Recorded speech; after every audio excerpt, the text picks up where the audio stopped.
सुभाष चन्द्र नेमवाङ नेपाली राजनीतिमा युगौं युगसम्म रहिरहने आफ्नो सुवास छरेर सदाका लागि बिदा हुनुभएको छ। राजनीतिमा असहज र अप्ठ्यारो अवस्था आएको समयमा सहमति, सहकार्य र एकताको मूल मर्मलाई सार्थक निष्कर्षमा पुर्याउन नेमवाङ सधैँ अग्रभागमा रहिरहनुभयो। आफ्नो जीवनकालका 50 वर्ष सक्रिय राजनीतिमा खर्चिनु भएका नेमवाङ राजनीतिक वृत्तमा सर्वस्वीकार्य नेताका रूपमा आफ्नो छुट्टै पहिचान बनाउन सफल रहनुभयो। 2062-63 को जनआन्दोलनपछि पुनर्स्थापित प्रतिनिधि सभामा सभामुख बन्ने कुरामा होस् वा पुनर्स्थापित प्रतिनिधि सभापछि सशस्त्र द्वन्द्वबाट पहिलो पटक संसदीय प्रणालीमा सहभागी भएको माओवादी सहितको तत्कालीन प्रतिनिधि सभाको सभामुख बन्दा उहाँ सबैले स्वीकार गरेको सभामुखका रूपमा रहनुभयो।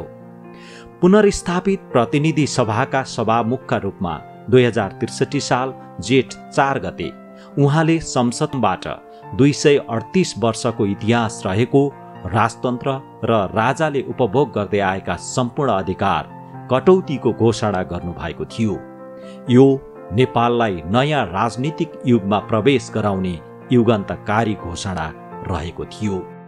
नेपाल राज्यको सम्पूर्ण कार्यकारिणी अधिकार मन्त्री परिषदमा निहित रहनेछ। श्री 5 को सरकारलाई अब उपरान्त नेपाल सरकार बनिनेछ। श्री 5 को निजी सम्पत्ति र आयमाथि कानुन बमोजिम कर लाग्नेछ।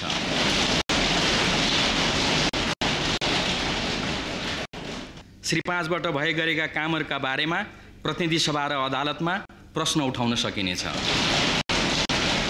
सभामुखका रूपमा सुभाष चन्द्र नेमवाङले गर्नुभएको यही घोषणालाई स्वीकार गर्दै तत्कालीन प्रधानमन्त्री गिरिजाप्रसाद कोइरालाले संसदको घोषणा कहीँ कतैबाट अवमूल्यन भए सरकारले यही घोषणाको आधारमा कानुनी प्रक्रिया अगाडि बढाउने उद्घोष गर्नुभएको थियो। प्रतिनिधि सभाको घोषणा 63लाई अवमूल्यन गर्न खोज्यो भने त्यसले दुष्परिणाम उत्पन्न गर्छ। सरल, शालीन, मृदुभाषी नेमवाङ 2064 सालमा भएको पहिलो संविधान सभाको निर्वाचनपछि संविधान सभा अध्यक्षमा निर्विरोध रूपमा निर्वाचित हुनुभयो। उहाँको विगतको अभ्यासले सम्पूर्ण दललाई उहाँप्रतिको विश्वास र भरोसा बढाएकै कारण नेमवाङ पहिलो संविधान सभाको निर्विरोध अध्यक्ष बन्न पुग्नुभयो। पहिलो संविधान सभाबाट संविधान जारी गर्ने विषयमा भएका छलफलमा सभाध्यक्षका रूपमा नेमवाङले सदैव सकारात्मक भूमिका खेलिरहनुभयो। तर पहिलो संविधान सभाबाट संविधान जारी हुन सकेन। यसपछि 2070 सालमा भएको दोस्रो संविधान सभाको निर्वाचनमा इलाम क्षेत्र नम्बर 2 बाट निर्वाचित हुनुभएका नेमवाङ फेरि संविधान सभा अध्यक्ष बन्नुभयो। दोस्रो संविधान सभाको निर्वाचनपछि संविधान जारी नगरुन्जेलसम्म नेमवाङले दलका शीर्ष नेताहरूबीच सहमति, सहकार्य र एकताका लागि पटक पटक छलफल गर्नुभयो। अन्ततः संविधान लेखनमा महत्त्वपूर्ण योगदान गर्नुभएका नेमवाङ संविधान सभा अध्यक्ष रहेकै समयमा 2072 साल असौज 3 गते नेपालको संविधान जारी भयो। सभामुख हुँदा र संविधान सभाको अध्यक्ष हुँदा मैले यो परीक्षा दिइसकेको छु। त्यति बेला दलहरूले कहिले पनि प्रश्न उठाएनन् यसबारेमा। बरु कहिलेकाहीँ मेरै दलभित्र अलिअलि उठाइयो होला, होइन सुभाष नेमवाङ त हाम्रो कमरेड हो त भनेर। तर मैले गरेको काम ठिक रहेछ भनेर म निरन्तर लागेँ। मलाई कतिपय ती प्रसङ्गहरू कण्ठै याद छ। त्यसैले मैले दाबीका साथ भने म त अलरेडी टेस्टेड मान्छे हुँ, परीक्षणमा सफलता प्राप्त गरेको मान्छे हुँ। संविधान सभाबाट मेरो अध्यक्षतामा संविधान बन्यो। करिब 7 दशक लामो नेपालको राजनीतिक आन्दोलन र उपलब्धिहरूलाई संस्थागत गर्न यो संविधान कोसेढुङ्गा साबित भयो। तत्कालीन राष्ट्रपति रामवरण यादवले संविधान सार्वजनिक गर्दै यसले आम नेपालीको मर्म र भावनालाई सम्बोधन गरेको उद्घोष गर्नुभयो। नेपाली जनताले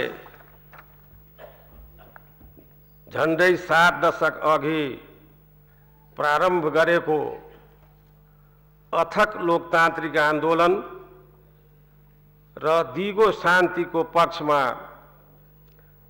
प्रकट भएको जनताको चाहनाले आज मूर्त रूप लिएको छ। यस संविधानको घोषणासँगै हाम्रो देशमा संघीय लोकतान्त्रिक गणतन्त्र संस्थागत भएको छ।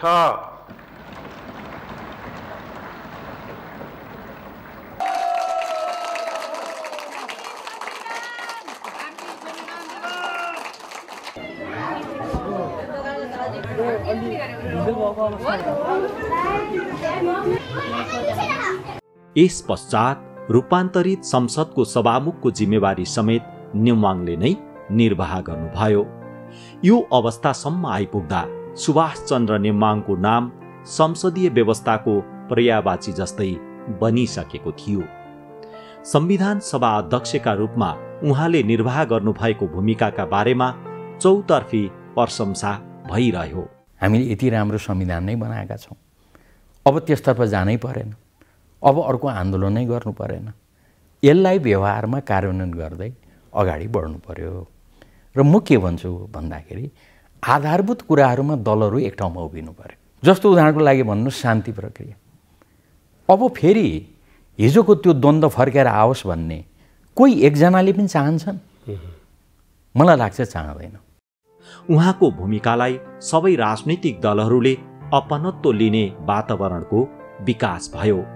यसै कारण उहाँले कहिलेकाहीँ भन्ने गर्नुहुन्थ्यो, म यो भूमिकापछि मेरो पुरानै पार्टीमा काम गर्न जाँदा असहज पो हुन्छ कि? सबै जाति भाषा धर्म संस्कृतिका जनताले बनाएको यो साझा समझदारीको संविधान हो, समझदारीको दस्तावेज हो। समझदारी नगरेको भए, सम्झौता नगरेको भए संविधान बन्थ्यो? 10 थरीका मानिसहरू छन् त्यो संविधान सभामा, 31वटा राजनीतिक दल। भन्नुहोस् न, एउटा संसद भन्ने शब्द नराखी नहुने, अर्कोलाई संसद भन्ने शब्द हेर्नै नपर्ने, हेर्नै नहुने, यस्ता किसिमको स्थितिबाट गुज्रेर 31 राजनीतिक दलहरू भएको त्यो संविधान सभाबाट हामीले समझदारीको दस्तावेज बनायौँ। एकपटक फर्केर सम्झौँ त, कोहीलाई कार्यकारी राष्ट्रपति चाहियो, कोहीलाई कार्यकारी प्रधानमन्त्री सोझै चुनावबाट आएको चाहियो, कसैलाई वेस्टमिन्स्टर मोडेलको प्रधानमन्त्री चाहियो।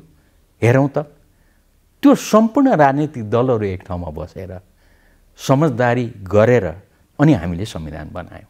त्यसैले म भन्छु यो संविधान यो देशका सबैले बनाएको संविधान हो। अहिले दलको नाम लिने हो भने तपाईँले हिजो एउटा पृष्ठभूमि भएको काङ्ग्रेस एमालेदेखि पञ्चायती व्यवस्थालाई समर्थन गर्ने राप्रपादेखि यिनीहरूले हिँडेको बाटो ठिक भएन भनेर सशस्त्र क्रान्ति गर्ने माओवादी केन्द्रदेखि यो देशका काटाकुटुक सबै दलहरू एक ठाउँमा उभिएर बनाएको संविधान। कुन बाटो छ, अब कुन प्रक्रिया छ, योभन्दा फरक ढङ्गले संविधान बन्ने? त्यसैले अब विकल्प संविधानकै खोज्ने, सिस्टमकै खोज्ने भन्ने त ठाउँै छैन।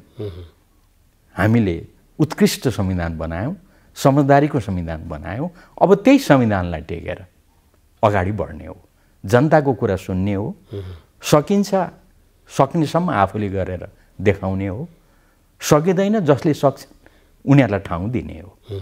संविधानले त्यही भन्छ। राष्ट्रिय तथा अन्तर्राष्ट्रिय तहमा आफ्नो बौद्धिकता, शालीनता र विनम्रताले छुट्टै पहिचान र परिचय बनाउनु भएका नेमाङको राजनीतिक यात्रा इलामबाट सुरु भएको हो। नेमाङ विक्रम सम्वत 2009 सालमा इलामको सुन्तलाबारीमा जन्मिनु भएको हो। 20 वर्षको युवा वय उमेरमै राजनीतिक मोर्चाको नेतृत्व गर्दै नेमाङ 2028 साल जेठमा अनेरा सब्युबाट महेन्द्र बहुमुखी क्याम्पस इलामको सब्यु सभापति निर्वाचित हुनुभएको थियो। पञ्चायत विरुद्धका विभिन्न मोर्चामा सक्रिय नेमाङलाई 2033 सालमा राजकाज मुद्दामा जेल चलान गरिएको थियो। पञ्चायती निरङ्कुशता विरुद्धको राजनीतिक आन्दोलनका क्रममा नेमाङलाई पटक पटक नजरबन्दमा राखिएको थियो। 2047 सालमा तत्कालीन नेकपा माले र नेकपा मार्क्सवादी पार्टीबीच एकता भएपछि बनेको नेकपा एमालेमा नेमाङ आबद्ध हुनुभयो। यस पश्चात 2048 सालको राष्ट्रिय सभा सदस्यमा निर्वाचित बन्नुभएका नेमाङ कानुन, न्याय तथा संसदीय व्यवस्था मन्त्री, सामान्य प्रशासन मन्त्री र संसदको सार्वजनिक लेखा समितिको अध्यक्षको भूमिकामा समेत रहेर कार्य गर्नुभएको थियो। उहाँको शालीन व्यवहार, बौद्धिक क्षमता, मृदुभाषी भएकै कारण राजनीतिक र सामाजिक जीवनमा सधैँ सबैको प्रिय भइरहनुभयो। सुभाष नेमाङको निधन भनेको चाहिँ नेपालको कम्युनिस्ट आन्दोलनको लागि, नेपालको समाजवादी आन्दोलनको लागि र यो देशको लागि, संवैधानिक प्रक्रियाको लागि पनि एउटा ठुलो क्षति। सभाको सभामुख हैसियतले जुन सङ्कलनकारी भूमिका निर्वाह गर्नु ठुलो भूमिका निर्वाह गरे। म आफै संवैधानिक समितिको सभापति कतिपय अप्ठ्यारा विषयहरू हुन्थे दलहरू बिचमा सहमति जुटाउँदा र उहाँको त्यस्तो अप्ठ्यारा बेला जहिले नै उहाँको सहयोग लिने कोसिस गर्थेँ र हाम्रो सहकारी पनि थियो। जुन खालको समन्वयकारी, सहकारी, सबैलाई मिलाएर लिएर जाने जुन खालको एउटा राजनीतिमा सुसंस्कृत राजनीतिको अभ्यास गर्नुभयो संविधान निर्माणमा, त्यसैले उहाँको महत्त्वपूर्ण र अहम भूमिका रह्यो र उहाँको त्यो योगदान नेपाली जनताले, नेपालको परिवर्तनले सधैँभरि स्मरण गरिरहनेछ, सम्झना गरिरहनेछ। व्यक्तिगतमा मेरो त अत्यन्त वर्षौँदेखिको निकटको मित्र हुनुहुन्थ्यो। हाम्रो सहकार्य र सहमतिको राजनीतिक यात्रा अत्यन्त लामो रह्यो। हामीले संसदमा, संविधान सभामा 48 सालदेखि नै पहिलाको आन्दोलनको बेलाको त सधैँ छ, निकै निरन्तरको नजिकको यहाँ सहयात्रा पनि गऱ्यौँ। एउटा ठुलो क्षति हो पहिलो कुरा त यो, किनभने जुन ढङ्गको एउटा शालीनता र समस्या समाधान गर्न सक्ने, कन्फ्लिक्ट रिजल्भ गर्न सक्ने एउटा अद्भुत क्षमता उहाँसँग, त्यो ज्ञानले, त्यो अनुभवले, त्यो शालीनताले, त्यो व्यक्तित्वले, त्यो वास्तवमा नेपालको राजनीतिले बिरलै प्राप्त गरेको हामीले पनि सुन्छौँ। र नयाँ राजनीतिक दलका रूपमा हामी आउँदा हामी कुनै पनि मौका चुकाउँदैनथ्यौँ उहाँसँग सिक्नका लागि। संसदमा हामी आउँदाखेरि अगाडि नै जब उहाँलाई जतिखेर पनि भेट्थ्यौँ, म, हाम्रा सांसदहरू सबै उहाँसँग 2 मिनट समय पाए पनि केही कुरा सिक्न, जान्न खोज्थ्यौँ।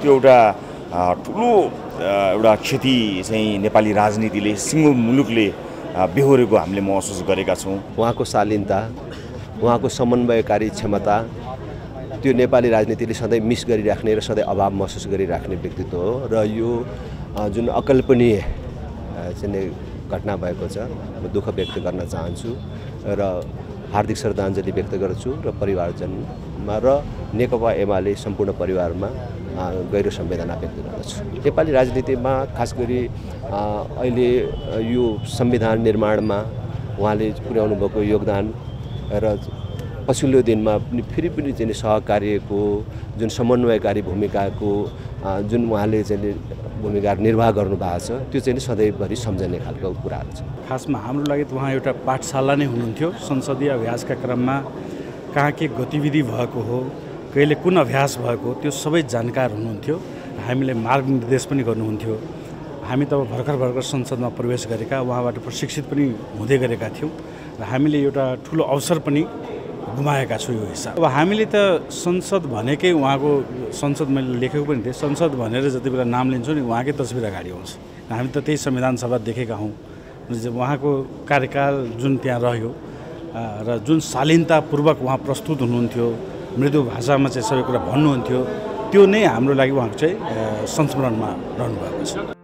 यसैको उपज हुन सक्छ विक्रम सम्वत 2048 सालदेखि 2052 सालसम्म राष्ट्रिय सभा सदस्य, 2056, 2064, 2070, 2074 र 2079 सालमा 5 पटक निरन्तर इलाम 2बाट प्रतिनिधि सभा सदस्यमा उहाँ निर्वाचित हुनुभयो।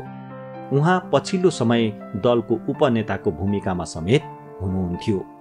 नेता, कार्यकर्ता र जनताका प्रिय नेता सुभाष नेम्वाङ व्यक्तिगत हित र स्वार्थबाट माथि उठेर देश र जनताको हित एवं उन्नति प्रगतिका लागि विगतदेखि वर्तमानसम्म जनताको बीचमा रहिरहनुभयो। उहाँले सबै राजनीतिक दलहरूसँग एउटा एमालेको नेता भएर होइन, सबै राजनीतिक दलहरूसँग अत्यन्तै चाहिँ सहजतापूर्वक चाहिँ भूमिका खेलेर होइन आउने समस्यासँग पनि अझ सचेत र सतर्क भएर उहाँले संविधान निर्माण गर्ने काममा महत्त्वपूर्ण भूमिका खेल्नुभयो। उहाँले देशको वाम लोकतान्त्रिक आन्दोलनमा धेरै योगदान गर्नुभएको छ। उहाँ गए पनि उहाँका योगदानहरू अविस्मरणीय रहनेछन् र हामीले उहाँलाई उहाँका सद्गुणहरूमा सम्झिरहौँ र त्यसबाट प्रेरित भइरहौँ। यस्तो अवस्थामा हामीले एउटा अभिभावक गुमायौँ कि जतिखेर केही सङ्कटहरू देखिएर केही अप्ठ्यारोहरू देखिरहेको बेलामा सबैले स्वीकार्ने, सबैले कुरा गर्न सक्ने र त्यो नैतिक शक्ति आर्जन गरेको, नैतिक पुँजी आर्जन गरेको एउटा अभिभावक, एउटा महत्त्वपूर्ण पात्र हामीले गुमाएका छौँ। उहाँको योगदान, उहाँको सम्झना रहनेछ। हामी उहाँका सहकर्मीहरूले शान्ति प्रक्रियाका बाँकी काम टुङ्गाउन हामी यो शोकलाई, दुःखलाई हामीले शक्तिमा रूपान्तरण गर्छौँ, समझदारी गर्छौँ भन्ने हाम्रो विश्वास पनि हो। नेम्वाङ पछिल्लो पटक 2078 सालमा चितवनमा सम्पन्न नेकपा एमालेको 10औं महाधिवेशनबाट उपाध्यक्षमा निर्वाचित हुनुभएको थियो। राजनीतिसँगै नेम्वाङ वकालत र प्राध्यापन पेसामा समेत उत्तिकै सफल र सक्षम हुनुहुन्थ्यो।